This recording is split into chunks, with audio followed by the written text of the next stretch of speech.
Hey everybody, Darren Littlejohn here, author of The 12-Step Buddhist and the 12-Step Buddhist podcast. As always, we're trying to bring you new modalities and new healing tools and tips. I'm going to be doing a lot more interviews as we go. This is episode 32, Witches Rehab with Lauren Wallett. And she's pretty awesome. I came across her on Instagram, and I followed a blog link to an article that she had written, which was a reinterpretation of the 12 steps. And since I've been working with Western magic for about a year and a half or so, maybe a little bit longer, a lot of Kabbalah and angel magic kind of stuff, which I'll get into more later.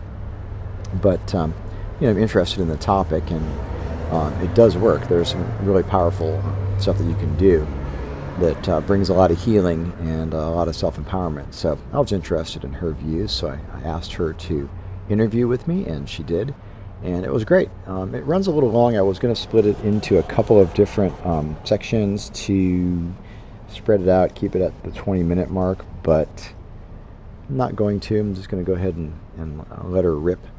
And I want to let you know also that aside from the podcast coming out weekly now, and the interviews, which is cool, I've done some redesign on the website at the12stepbuddhist.com. Check that out. Really reworking the whole profile mode on Instagram. So 12-Step Buddhist on Instagram. Follow me there. Share and like. And the Yoga of Letting Go, book 2 in the Yoga of Transformation series. The Yoga of Letting Go is available for pre-order at a discounted rate. So if you get this before September 1st, 2018, you can get it for $3.99 on pre-order, and that does help the Amazon rankings, so it's cool if you grab it. And I'm putting a lot into it. You won't be disappointed. This is going to be really powerful work, and the regular price is going to be either $5.99 or $6.99. Not sure, but anyways, you'll get the discounted rate if you pre-order now, so check that out. So share and like that if you don't mind. Leave reviews. If you haven't left a review yet for the Yoga of Self-Compassion, please do. I really appreciate that. Those reviews really do help. You can always ask me for a free advanced reader copy for a review. You will get a PDF. If you want that on Mobi or EPUB, you'll have to purchase it through Amazon. EPUB is something you'd have to request from me. I'm probably going to set those up somewhere, but right now I'm on Amazon exclusive. You can you can convert those Mobis to EPUB in Calibre, which is a free tool. Just download the book, buy it on Kindle. I don't put DRM on it, and then you can translate it to EPUB for your use on your device. But anyways, happy to oblige if you need help with that. DarrenBLittlejohn@gmail.com. So without further ado, it's already a long podcast. I won't blather on. Jump on my email readers group at the12stepbuddhist.com to stay in touch and on top of things. Get the free meditations that I do for my yoga classes. Those are working out really nicely. So I'll see you around. Hit me up on Instagram and enjoy this episode with Lauren Wallett, Witches Rehab. All right. Hey, Lauren. It's Darren Littlejohn here with the 12-Step Buddhist podcast. And Lauren, tell me your last name again. I've got a different screen up here. My last name is Wallett. Oh, okay. Lauren Wallett. Now, Yeah. we're in California. We're both in Southern California. I'm in LA and you're in San Diego. I mean, I'm in San Diego, you're in LA. But not all from LA. I was in South Africa before, so I'm quite new to LA. Oh, you are new to LA? Yeah. I didn't know that. I'm from South Africa, and I moved here in October last year, and then landed up just not going home. I just stayed. Oh, fantastic. Well, welcome to SoCal. Thanks. So I came across your Instagram, and I've been really trying to build my Instagram up for the for my profile and just try to engage with people. And it's really become quite the useful tool these days. Totally. There's a lot going on. You can search for topics, find events, look up restaurants, meet people, buy products, sell things. It's really pretty fantastic. So I came across your post on something, and I found out that you had a site, an article, I believe, on, is it the Witches blog? Yeah, it's Witches Magazine, Caroline Elliot's online magazine for witches like all around the world. Okay, well, I did take a quick look at her site, and I went straight to your article, and I was really intrigued by her site as well. So, anyways, the long and the short of it is, I saw that you had steps um, of recovery For from a witch's point witches. of view. Yeah. So Yeah, the idea is that it's a recovery to reclaim your magical nature. yeah. So it's my interpretation of the 12 steps, which I'm very passionate about and think that they are an awesome program for any individual on the planet, but specifically for witches or people who want to reclaim their magical nature. So potentially people who have always been a bit misunderstood or haven't fitted in, the more sensitive, creative types of people who I would describe as being magical. It's a place for them to get comfortable with integrating their too muchness, the That's part really that funny doesn't fit because in. Yeah. you're describing addicts when you say people who've been misunderstood, and that you're saying we're Yeah. magical, and we have this, terrible low self-esteem, and we think we're broken, and and yet in some of the AA literature, for example, it does talk about us having things like special skills, like higher than average earning potential and stuff like Mm. that. And being, it's kind of funny because you're turning it into something I've been working on for a really long time. It's trying to turn the definition of myself as an addict into something that isn't just this powerless, broken, weak. Do you know what I mean? I think for me, I've always been very interested in addiction, and addicts have always been for me the coolest people. I've like always had an affinity or an affiliation to people who are perceived as, yeah, like you've described, like there's this low self-esteem or brokenness, but it's someone had once said to me, it's like the only way to build strength at a gym is to tear and break your muscle and then Mm. you rebuild it. And like it feels like the world is, you have whole sections of cards saying get well soon, but then the minute someone's in recovery and getting well or getting better, it's suddenly shunned and it's like it's subversive and it's awkward to speak about. But it's like a person who's actively participating in their own recovery is the Mm. coolest kind of person I've ever met, because most people are walking through life like human zombies, just not even looking at any of their issues. But then addicts are getting a bad rap. But if they're in recovery, it's like they're actually dealing with stuff that most humans don't want to look at. So I do This is, identify and creative, you're, yeah, creative, magical people. Most of them are addicts. Yeah, there's a huge link there. I love this. I really want to explore this a lot. I think people in recovery, I've been in this since 1984, and I have 20 years sober now. I'm going to have 21 coming up, and um, I'm always kind of feeling like there's nobody to talk to unless I talk to people in recovery, because once you have come to that point of really hitting the bottom, and then you become willing to, like you're saying, examine yourself and really take a strong look at your life and try to correct things and improve. And I'm using really non-12 step language to describe this, but then you become a kind of a different person. You're like a different breed. And Yeah. my friend told me a long time ago, I worked in a psych unit, and the nurse told me, she goes, all of you recovery guys, you got this whole attitude like you've been to war, and but I was just talking about how the perception of people who are not in recovery, uh, compared to like the guys, we had the Vietnam War, and these guys came back and they were different. They were jaded. They'd been to war. They'd seen things no one had seen, but they sort of wore it as this badge of honor, this sort of like, you'll never understand unless you've been there kind of a thing. And that's kind of how it is with people in recovery. And when we have somebody, now I'm assuming that you're not an addict based on how you're talking. Um. Yeah. Sorry. I'm going to put this on. Um. I wonder, and it's something that I've been going through with my sponsor of like, how addict am I versus how interested in addiction am I? Mm. And I feel that what's happening more and more with the millennial generation is sobriety is becoming an active choice to make, like being vegan or like vegetarian or getting Mm. more into yoga. Mm-hmm. It's like there's a realization that alcohol is subversive and doesn't serve anyone. And I definitely know that as as much as I tried to use alcohol to fit into my society, which is a very conservative society, the best way for me to describe it is it felt like a shrinking potion, like in Alice in Wonderland. Like it helped keep me really small, and it kept me trapped in my own shame and in being in environments that I didn't want to be in, but alcohol helped me to stay there. So I kept using it to fit in, and I did it more and more. And I feel like I've actively participated in drinking alcohol for 15 years. I know what it's like to get blind drunk, to have blackouts, to like have bad experiences. I know what it's like to have great parties. It doesn't work for me. And maybe my bottom wasn't that I landed up like homeless on the street or anything like that, but the best way to describe it was I had this realization that I've tried so many things in my life. I've tried so many things to improve and get better, and I've done so many things. And it was this point that was on Christmas Eve this last year that I was like, what if I tried to take away something? What if I did one less thing?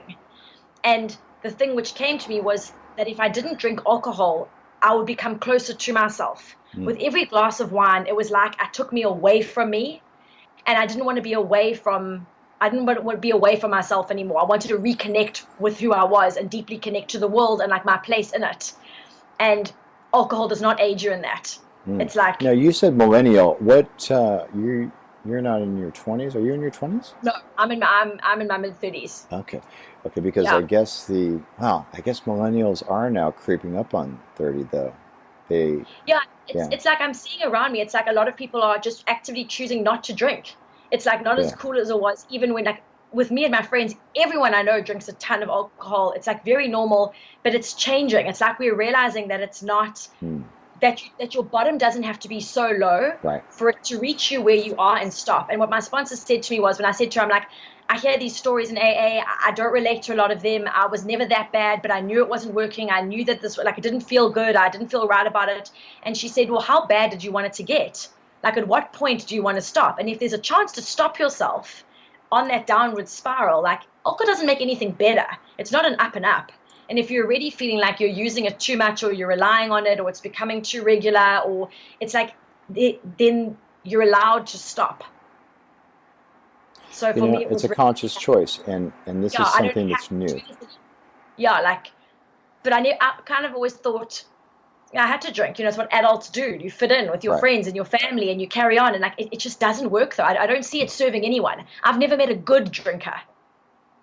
Well, I am pretty active in the yoga community for 9 years, and so many people do what's called, detox to retox. And we have this spiritual practice of yoga, which is this ancient tradition that's got so much immense power. And not that many people really study it or really understand the roots of the teaching and what we're trying to do. So I see it kind of like, it's not my job to judge people on what they're doing, but I'm sober. I am approaching yoga from my sober perspective and from a spiritual perspective. But like you're saying, everybody drinks. This is where everyone goes at night. The bars are filled. Most of them aren't drunks like me. When I drink, I wind up in Tijuana, handcuffed to a light pole with my pants around my ankles, Yeah, that's on a good day. Yeah. But how do you define addiction then? I feel that addiction is like a fear cage, that it's anything that you compulsively can't stop, and it keeps you locked in your own fear, like stewing in it. And there's no release, there's no reprieve. And it's anything that you keep doing compulsively that you think is going to make it better just for 5 minutes, but it doesn't make it better. It like actually keeps you trapped. So you think it's going to relieve my anxiety. It's going to make me feel right-sized in the world. I'm going to fit in better. But it's these things that you do that are external solutions to an internal problem. Now, what types of things, though, would you be addicted to? Because you're kind of you're speaking my language, because I think of being an addict as this sort of overall approach to life. But we are typically talking about cocaine, marijuana, OxyContin, alcohol. Are these the kind of things that you were involved in your recovery, or was it just drinking? I've never taken drugs. It was just drinking. But I see my compulsive nature the way it shows up in other ways. Other ways.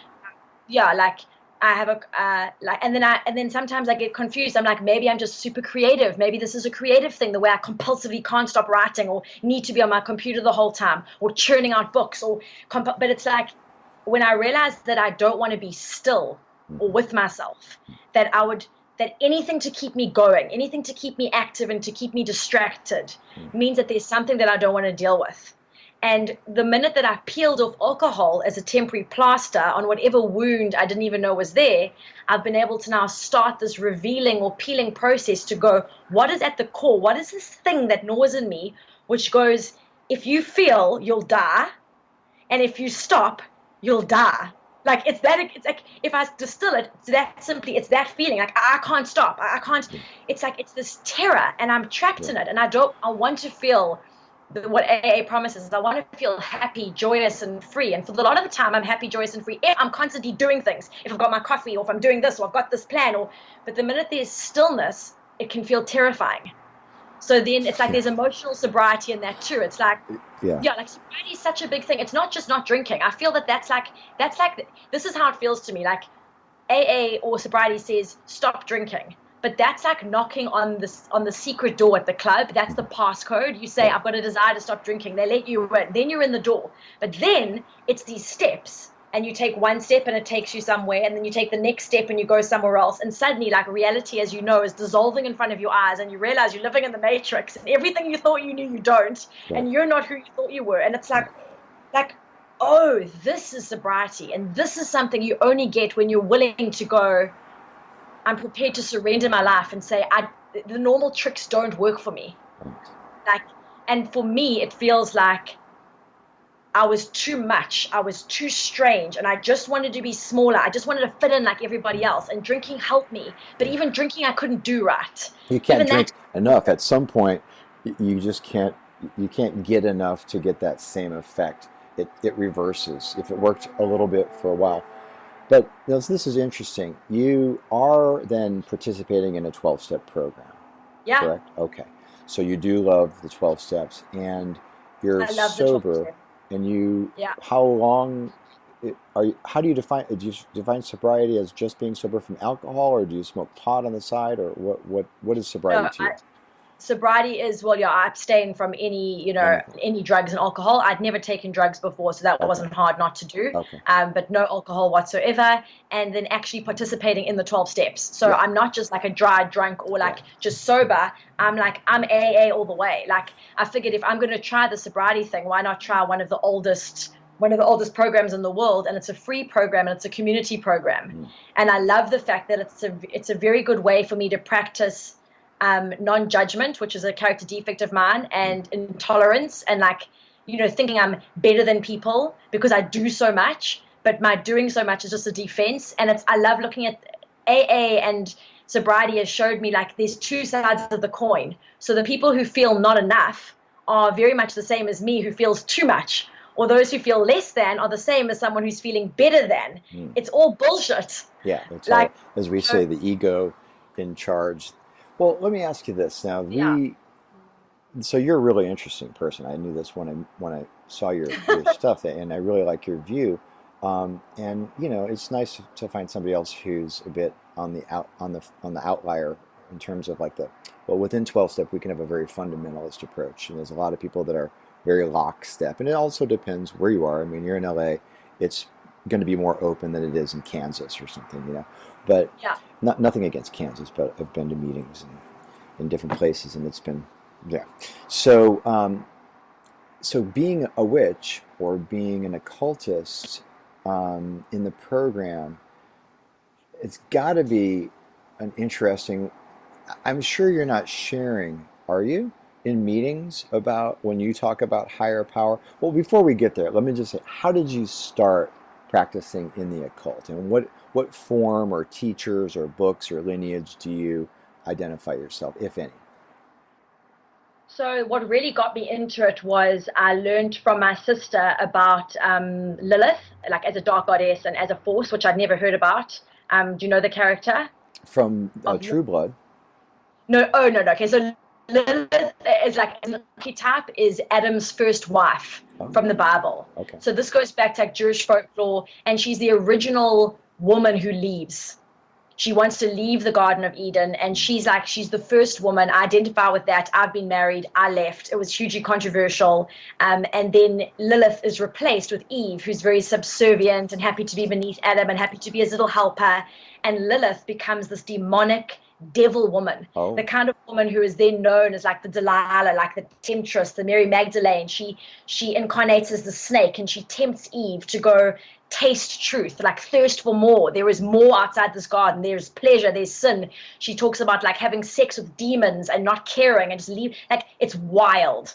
And I feel that woman's wild nature, which is powerful, has been suppressed by the patriarch as something that is then demonic and evil. right. So like a witch is the ultimate feminist archetype. She's feared by men because she chooses to live alone in the forest, practicing in covens and being magical and going with the moon and spells and all that stuff which men just don't understand. So it's terrifying to them. So when I discovered Lilith, I was like, I so identify with this archetype of being this kind of woman who is then shunned because she's powerful, or she is demonized because she is comfortable in her sexuality.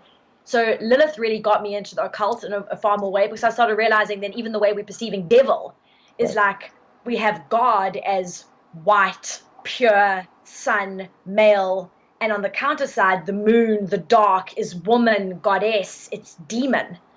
And I was like, oh, that's bullshit. Like, well, then let me like start looking at that. Maybe the whole way that I've been told, which is fear the like fire and fear hell and all that stuff. Maybe it's just a way to keep us trapped. Sure. You know, Anything that isn't the church, anything that goes against the standard, the story that they're selling, is demonized. It's and I grew up with the idea, as we all did in the West. Anything that isn't a certain thing is evil, bad, wrong, and I still yeah, unfortunately a lot of have the it time. in my. It's hard to shake, even though my beliefs are totally different. I've been into Buddhism for decades. I still somehow feel a little bit guilty that I'm not Christian, just on a deep level, Wow. even though I have no reason to feel that way other than that indoctrination and the beliefs that are passed down. Well, no, so what you're saying is very interesting in terms of even how we approach higher power in AA, right? Or in 12 step, say in general, because there's so many. Um, as our Father, and just the word, that's sort of a standard thing. Like, okay, we can make that into maybe matriarchal or not even a sex role kind of idea. But this idea of personal, of something you said in your steps about about owning or empowering yourself, or acknowledging your birthright, acknowledging your power, and that we are divine, and that Yeah. we have, as everything that's available spiritually is our inheritance. And this, you could even find this It's our in the Bible. energy. This is the Yeah. kingdom of heaven. Yeah, it's our very makeup, and I don't like the idea of putting a higher power as masculine or feminine or anything that's human related. I think of it as like, I think of who we are as, we are created and we are creative, and it is like the great creator. So that creative energy that runs through us, that is what we are made of. It's tapping into that. Like I call it like our born of star power. That ultimately we are made up of energy, as is every single thing in the universe, as is the stars and this table and me and you. And it's just energy together. And like, we lose sight of the fact that we are all magnificently connected, and we're just seeing reality in this certain way, but that's not necessarily how it is. And if we can tap into our birthright, which is star power, which is just, it's all insane, it's all magical, and we can just then clear our channel to our creative core, then we can truly create whatever it is we're here to do, whatever we're here to manifest. But we've got to clear away all our own fear-based constructs and our limiting beliefs. We've got to let that go and realize that we are truly magical, powerful creators. Now, Like if I that hear you image, like, talk, I'm with you 100%. And I also have the decades of AA voice in my head that says, wow, you better be careful. You're going to get your ego. You're going to take on your own, you're going to go self-will, run riot here. yeah. How do you reconcile that? And especially when you share in recovery meetings, do you talk like we're talking, or do you kind of Yeah, can it I'm more to the no, I don't can anything anymore. Like that's one thing. Like I can't make myself smaller. So if I right, come across as weird, that's just gonna have to be how it is. Like right. I can't do it. Like it's getting harder and harder for me to filter the things that I think and the things that I've always wanted to express. And I actually read about it in Hip Sobriety. There's a woman, Holly Whitaker, who writes about sobriety from a different perspective, and she's not a massive fan of AA for herself. She's got nothing against it, but she talks about like the whole egoic nature of, we need to be brought down to scale, that maybe in the patriarch for men that might be good, but for women we're so suppressed and shamed anyway that the last thing we need is for our ego to be smashed down. It's like if I'm talking about that my natural nature is to be creative and manifesting, that's not being ego, that's just tapping into truth. And I'm not saying my will be done. It's like thy will. It's like it's like I want to fit myself into the creative flow. So it doesn't feel like it's me building myself up. It just feels like natural alignment. And I think for women, we need to be built up more than torn down.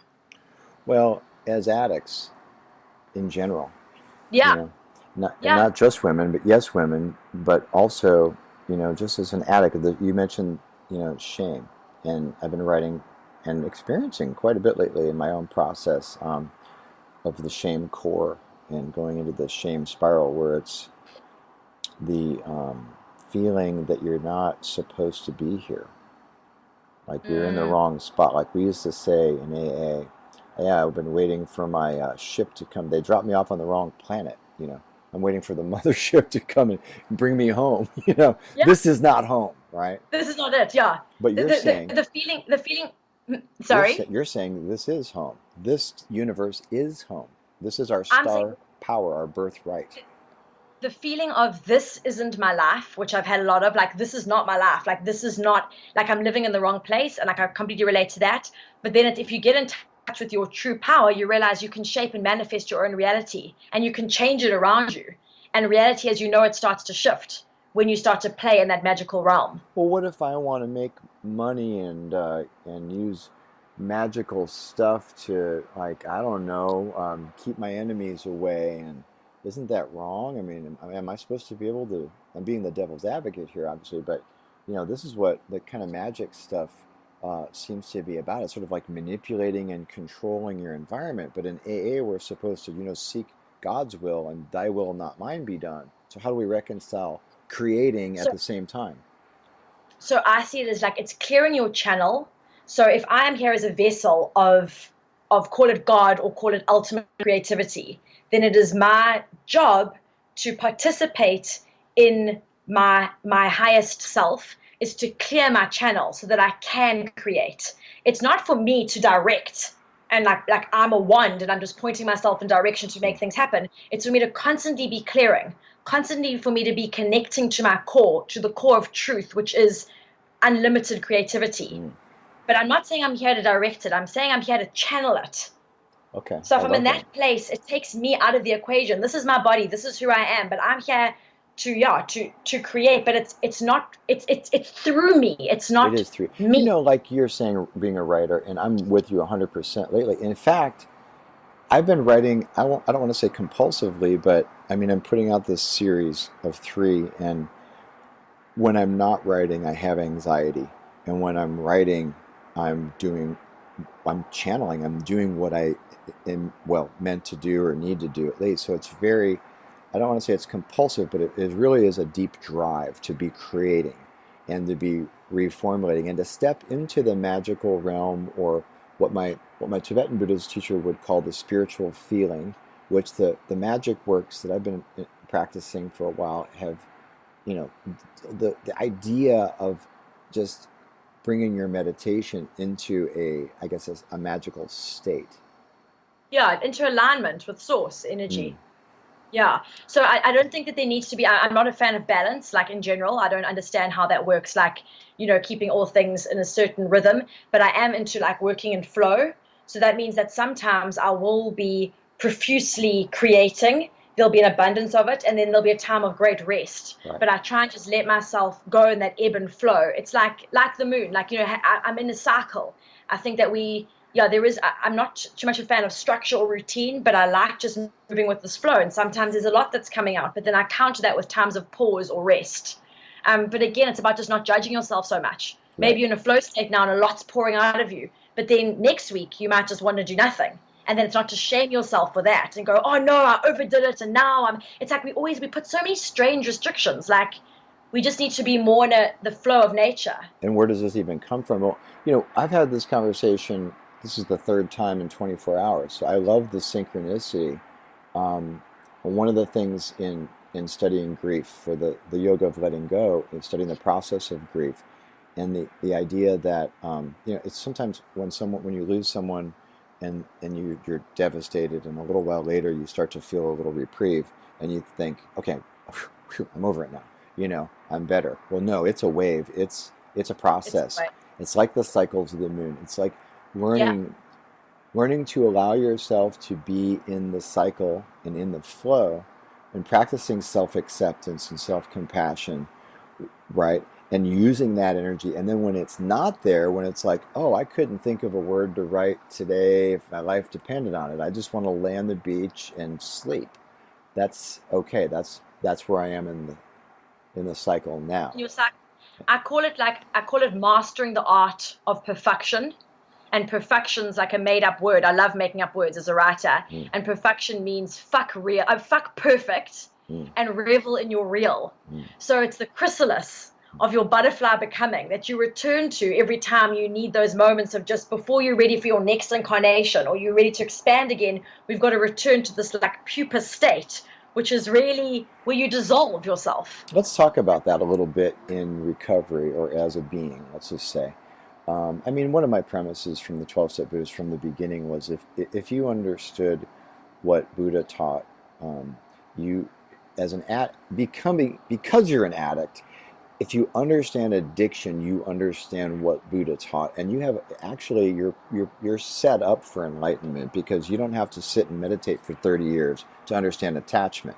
You've hit the crack pipe. You know what attachment is, right? So we have this opportunity to rebirth ourselves, or to reinvent ourselves, and like you're describing, I've noticed over the past couple of years, I look back at periods which was like a life, and I think about True Blood Vampire Bill going for 1,000 years or whatever it was, and looking back on, oh, here's when I was in this era with this family and all those, and they're all dead. And then I became this person in this country. And that seems like, I don't know, when you talk about reinventing or metamorphosizing or becoming, can you just speak to that a little bit in terms of how you see that life cycle? Yeah, it's exactly that. So like Kali is another dark goddess that I draw from a lot. And it's that creation destruction. And I'm very, like, my energy is fire, and I'm like a true creator. And with that comes a lot of destruction. So I've created lives for myself and incarnations, which then I completely dissolve that. And then I'm on the next one and the next one. Like I feel that now in LA, when I decided to stay here, which was a random spontaneous decision, it felt like a place that I could expand into my totality and it could take it. But what it's felt like before is that I constantly need to try life, destroy it, start again, because I had somewhere to put all this turbulent energy. So maybe mine's an extreme version of that, but I think with all humans, we go through these life cycles. And what can start to happen if we don't let ourselves expand is we can start to become stifled, constricted, and then we almost just start to decay into ourselves. And get smaller, like you said. Fixed. Yeah, or people who go, well, I can't change, or this is how it is, or if you get there, like, you're not even living. Like, either you're evolving and you're growing, or you are stagnant, like in limbo, or you start to like fester and wither away. And enlightened people, I think, are on that search for constant discovery. But it's not like it's always going to be life and good and growth. There are going to be times within that life cycle of death. Like, I have it often. I had it a few weeks ago. I called it like a mini death. We had a complete like collapse. And it was just this, like, another layer was shed. And then I came out feeling stronger and invigorated. But I know that's coming again. It's not all like love and light and all things are going to be good and glowy. Like, you want to go into the magical realm. There's a lot of dark you're going to have to face. Same with this addiction. is also spiritual bypassing, which I just put into the yoga of letting go, just as a sort of a warning because of that tendency to want to say, okay, it's fine now. Okay, all that's behind me. Look, that's what I said when I got sober at age 22. I got sober and I said, phew, okay, I used to be a piece of shit addict. Now I'm awesome. I'm going to college. And I didn't realize that, that whole process of coming back around to a dark place that was gonna be a cycle. I would relapse with Always. 10 years sober and go back and then try to come and get reborn again and find, what does sobriety mean now? It doesn't mean the same thing it used to. And Yeah. when you look at reinventing yourself, I think that idea of it should be a certain way, here's what I'm used to, and then that sort of bringing you into that low energy state of complacency, if you will, or what we would say in AA, resting on our laurels spiritually. So Yeah. you're a very spiritually invigorated person. I don't see you as resting on your laurels. I see you as, you're going to fall back on your ass and be like, okay, now I got to, my body's making me stop here for a little while. Is that how you go? Like you just charge ahead until you just kind of hit the wall and then you're sort of forced to Yeah. regroup? Yeah, that's kind of exactly how it is. I'll be So, like, speed of light, like your fire, burning it down, and then right, suddenly I'm like, woof, hit with this wave of emotion that I'm yeah, like, oh my gosh, it's all still there. But it's like every time, it's like peeling an onion, I get deeper and deeper to these core things. I don't think they yeah, ever go away, but what I've learned to do is to stop trying to solve things in me, but dissolve them through dissolve loving them. them and giving them that light. It's like if I've got a part of me which is like a dark side of me or whatever, like even that's such bullshit. Like I just don't even think anything's dark. But I like, the fact that I can be enlightened and I write self-help books and I do all these things, and then there's a part of me which still sees someone who's super dysfunctional and I want to date them. That's not emotional sobriety. That's like Right. I've got some rescuing issue, I've got something, but I don't judge myself for it. I go, okay, like I don't claim to be this perfect enlightened person. That's insane. I'm a multifaceted Mm, kaleidoscopic human. mm, And my I love that. dark, if you can call it that, is interesting to me. And I like to look at that and delve that because I discover a lot about myself and humanity where I look at those parts of me which I should be ashamed of. I'm not ashamed of them. I find that by loving them and allowing myself to have certain experiences, it's like it just dissolves in love. It just dissolves, and then I'm like, okay, on to the next. But I'm done with shaming myself for like who I am or what I desire. It's like I am a human. Like, and yes, I want to be spiritual, but I don't want to deny myself my human nature. Right, which a lot of people would equate with, self-deprivation as spirituality. We were probably I, taught that from some like sort of Protestant ethic or some, you know, older time where in order to be spiritual, you have to give everything up. What you're talking about is a much more tantric, I think, approach where you're integrating with all of your desires and feelings and experiences. You're not, well, even then, if we were to take this to its full logic, you'd drink, you'd take drugs, you'd sleep with everybody, you'd well, all these things, right? uh, no, because that's a distraction that takes you away from your truth. Hmm. Like that's just like there's pleasure, but then there's destructive distraction. That if I'm drinking too much, I'm not me. I'm not able to be tapped into this or know who I am. It's like I'm doing things that don't serve my purpose. Like so, Okay. it's not addiction. It's like because that's like you've got no control over. It's it takes you away from your power. So It's anything, so if we looked at spirituality from the point of view of on one extreme end, like totally being austere, like Buddha going into the forest and not, having any possessions or whatever, that's one way. But you're saying no, even that kind of thing will take you away from who you are. Who you are is a living, vibrant, creative, sexual being. You have desires, you have, but you want to keep that within the self-development, within the context of being of bringing you closer and closer to your truth, as yeah. opposed to Like I shutting want to be everything off. I want to be connected to myself. And the more deeply I'm connected to myself, the more deeply I'll be connected to my community and to people. Right, I don't want to be isolated. So the idea of being like a Buddhist monk and being in complete isolation, it's right, like saying to me, cool, you don't drink, you're sober, and you're isolated from everyone you knew, and you're fine. Now put me into my favorite bar back in Cape Town with that whole crew, and that's going to be a test for me. Then I'll see what I'm made of. Like, then can I say, no, I don't want tequila, champagne, like a party. Like, I don't, if I'm just keeping myself hidden and safe and tucked away in the woods, I never know. I can't gauge where I'm really at. So I think that it has to be integrated because we're living in community with people. So it's got to be that constant, it's like a dance. I've got to be I'm tested every single day. And it's to then go, well, what am I made of in relation to others? Because we don't live an isolated existence. All right, so I can see this can go on and on for a long time. It's really a great topic, and you're very interesting. So I do want to get to kind of who do you follow, or do you have a teacher or a book, or how did you have a mystical experience, or what is your sort of your source of teachings? I went to like a witch school in South Africa for a few weeks, but we just did basic tarot and crystals. That was really nice to get integrated into like a witching community of like people who identify as wizards or witches or tarot or clairvoyant or that kind of thing. So I did that a bit, but it's mainly been through I've identified three primary women who I'd say I read a lot of their teachings. So it's Caroline Elliott, who's just incredible. She's got a course called Influence, and she's got Witch Magazine that I write for. There's Danielle Dulski. I'm a patron of hers on patreon.com, which also has a lot of my writing on there. So you can actually support like witches and writers.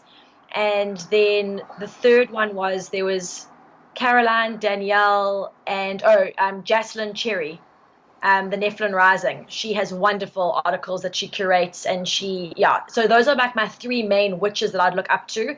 Another witch that I go to in LA is the Oracle of LA, if I'm going for readings or tarot. But the three women I mentioned before, I follow all their writings, and I found them all initially from Rebel Society, which I've been writing for 4 years. So Rebel Society is an amazing wealth of information on magical people, and I've identified a lot of like my online witch tribe through that. Oh, fantastic! So we're connected on social media and each other. We'll make I haven't done show notes for this podcast traditionally, but I'm going to start doing it, and I'll get all those from you in email, and we'll list all those resources. Yeah. If anyone follows me on @Witches Rehab, the people that I'm following are all the magical communities. That's a great space where there'll be all the people. I'm gonna do that myself. Now, speaking of which, you have something on your site called Witches Rehab, but I couldn't find out much about it. What can you tell us about it? Because it's a secret. So I can't tell you much. But there is a link in my bio on Instagram @Witches Rehab that you can join the mailing list. It officially opens on the 24th of December this year, and it'll be an online support group. So I want to connect with witches and magical people around the world who are looking to delve more deeply into connecting to their magical nature. And it'll be a program for us 365 days that starts on the 24th of December. And then anyone can join at any time. But for now, I'm not saying much more than that, other than we'll be going through the 12 steps from this magical perspective and just connecting and building a fellowship of witches around the world. Well, I've signed up on your list, and I'm definitely happy to go through that process with you. Can you give us maybe the first 2 or 3 of the steps as you've reinterpreted them, and talk a little bit about that? And we're getting along here in our time, but I would like to at least touch on that. Okay, great. So I've pulled this up here. I'll go through step 1. Step 1 for those of us, while you're looking for that, step 1, we admitted we're powerless over alcohol, and our lives have become unmanageable. That's the typical traditional AA way of looking at it. We're powerless. We can't control the addiction. We admit that. We stop fighting it. We surrender. The underlying principle there may be acceptance of our condition as an addict or as an alcoholic, and we can look at the destruction that's caused us, and that's our starting point of recovery. So my first step's the most controversial when it comes to AA, because it's the most controversial step, and it says we admitted we were powerful beyond measure. Yeah, wow, mind blowing. Yeah. Okay. So, and the does that mean I'm an addict brand new and I got 2 days sober? Does that mean I'm powerful enough to drink and use? No. With control? No, definitely not. No, it's good, but it's that it's that we are powerful beyond measure when we're tapped into our truth. So alcohol is taking you away from your power. Alcohol is sucking it out of you. It's like, imagine like an evil spirit, like taking it from you. Like it's diluting who you are. Mm. But if you are undiluted, then you are a potent elixir that can create magic in your life. But you've got to stop diluting yourself with distractions and with addictions, because all of that is just, it's like you're giving yourself away. I'm So powerless beyond absolutely, measure, but when I'm diluting myself and diluting my power and making myself smaller, I'm denying who I really am. I'm denying my totally. Then own. it's like a bad drink. Like no one wants to have a weak drink. Like so, like we're weakening ourselves with alcohol. We're dissolving in alcohol. We're not even there. That's not even who we are. It's a complete mask. So it's about revealing that mask. And the idea that I'm going to continue to read is that as conduits to energy source. So we're a conduit to energy source. We are channels to spirit. And we're in that space, we can create, shape, and play. But if we're just dissolved in alcohol and just drinking ourselves into a stupor, and we're not even there, we're not even present, we run by an addiction. Of course we're not powerful. It's like we've given ourselves over. So the witch's rehab is about reclaiming ourselves as our own. It's getting back in touch. It's giving ourselves back to us. We gave ourselves away. We abandoned ourselves to our addiction. And this is the reclamation. And I often think of it like this, like our revealing of our truth is our revolution. This is the revolution we've been waiting for. Like we reveal our truth. We cannot do that if we've given ourselves away. So I might share that if I'm in a meeting, I might share that, I want to stay in my truth, and I can't stay in my truth while I'm drinking and using, because that's not the truth of who I am. The truth of who I am is a creative, powerful, magical being. Yeah. I could share that, and that's not too controversial of a way to talk in a meeting. No, it's like, yeah, it's to realize, like I heard someone share at a meeting, it was so beautiful when he had this crazy past, and he finally realized there was nothing wrong with him in his truth. There was nothing wrong. It's all these layers that we're putting on with addictions that like clutter the truth. So this is about getting back to that core, and then oh my God, like yeah, life is a playground. So all right, then this is the about next our step. reclamation. Our traditional step, let's just say first, is came to believe that a power greater than ourselves would restore us to sanity. So the basic premise: I cannot do this on my own. I need another power. Maybe my higher power is God, or maybe it's the group, or whatever. But I definitely can't do it alone. And I'm crazy because I keep trying to do the same thing, expecting different results. So I'm going to admit that I've been insane and know that some higher power can help bring me back to sanity or to truth. And your interpretation is? Mine is this, and I'm going to do this live. I'll do us live on Instagram for this. Let's get this. I'll tag you in this post. Okay, so step 2 came to believe that the great creator was to remind us of our birthright.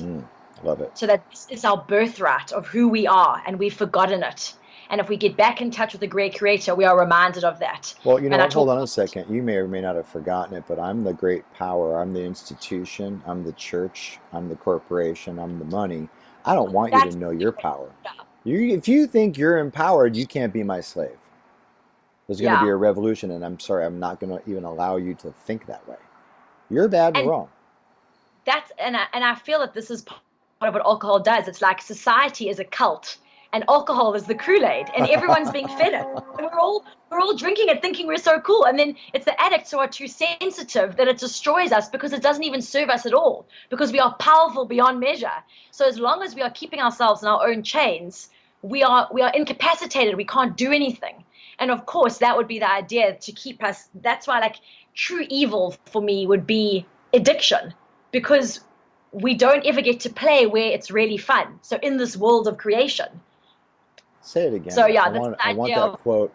I want that quote in my brain forever. Society is a cult. Society is a cult. And alcohol is the Kool-Aid. Is the Kool-Aid.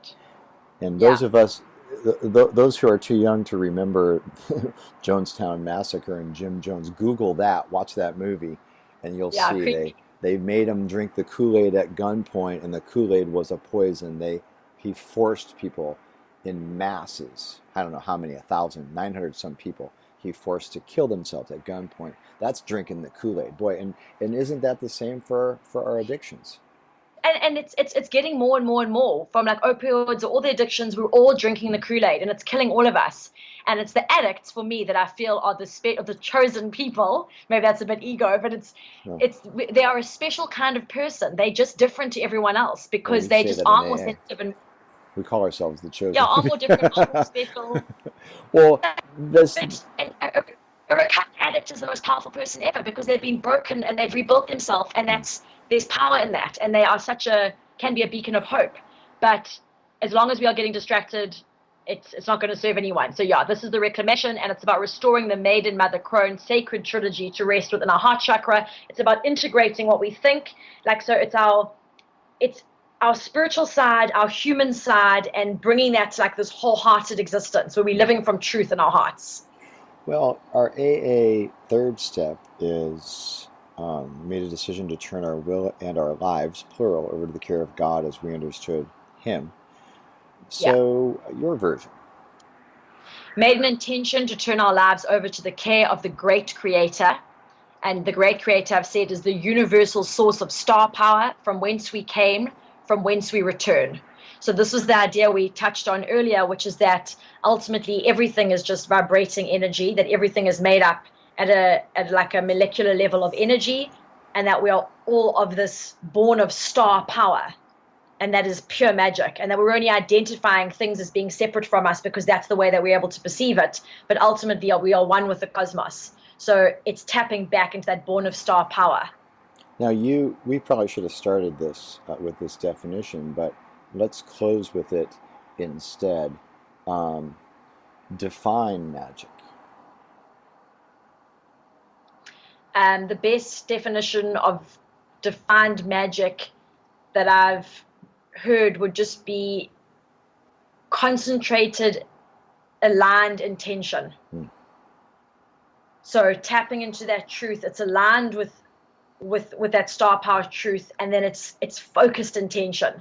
And when your intention is focused, I truly believe that you are able to manifest whatever reality you can comprehend. We are only limited by our imagination. To play in the world of creation is to play in the world of infinite possibilities. And magic is just tapping into that truth and knowing that you can, align and have intention and then manifest. It's energy. You know, the older teachings in Tibetan Buddhism, the Vajrayana practices of the different deities and so forth, have to do with directing energy, cultivating within our own channels and chakras, visualizations, identification with the gods, goddesses, deities on fire, some peaceful, some joyful, and using the sacred words and manipulating reality through that teaching and practice, which means magic to me in the same way, because you're enabling yourself, you're shifting your consciousness, and with intention creating a new reality for yourself. Or how would you say it? Yeah, I'd say that reality is fluid. It's not fixed. It's only our perception that can be fixed. And when we tap into the fluidity of how we can change and evolve, reality around us can dissolve and change. And what I love about the traditional 12-step program, it's that it's stop looking at the external problems of the world, and if that could just change, everything would be fine. It's if you shift your own internal self, reality as you know it will change around you. So that's the magic of reclamation. It's getting back in touch with your truth, and then the world becomes like, this playground that reflects your internal vibration. Well, I can say I want to do your steps with you, and I want you to set up a cool retreat somewhere, and I want to come to it. And I think this needs to ultimately become a cult, but in a good way. I just feel like, I did 5 years worth of retreats up in Oregon for the 12-step Buddhist, and that was just all, it was mostly Buddhist stuff, but I did bring in a lot of different shamans and sound healers and acupuncturists and, all different types of modalities for people to tap into. And my dream was always that, we did art therapy and all this stuff. And my dream was always to connect people in recovery to different types of modalities to create a multifaceted, comprehensive recovery program that they tailor to themselves. rather That's than just saying it's one integrated. thing. We Yeah. go to meetings, that's it. It's just so dead and stagnant to live that way in recovery. Yeah, there's no fixed one thing, and it needs to be integrated, and there needs to be a bunch of different modalities that suits each person. So I think it's like all streams can lead to the river, but we've all got different portals and channels to take us to a place of truth. So I like to say things in multiple different ways, and we can include multiple disciplines to bring us to that same place. But ultimately, it's about connecting to ourselves, and in doing so, connecting more comprehensively to others. And then that's like the opposite of addiction: isolated, alone, without. Yeah. Fantastic. Well, I'm going to Cool. let you go. I mean, we really are cooking on all the burners here in our conversation. I want to do it again if you'd be willing. Maybe Yeah. in a while when your stuff comes out, we'll revisit the topic and I'll have a little bit more experience in what you're dealing with there. How can people find you? We'll put those again in the show notes, but what's the So quickest, easiest way to get with you? for Witches Rehab, the best way to find me is at Witches Rehab on Instagram. My personal Instagram is at Lauren Wallett, 2 T's. And if they want to access any of my writing or movies or my creativity, the kind of, I write about the heroine's journey. I write a lot about magic. I write a lot, new narratives just for women and people in general. Then they can find me on patreon.com/Rebella, Rebella. But I can send you the link to that. Great. Well, this has been Thanks for having super me. enjoyable. Yeah, and good luck with everything. I'll see you on Instagram, and I'll I'll send a see you link on. out when this is live. Awesome. Thanks for having me. I'll chat to you soon. All right. Ta-ta. Bye.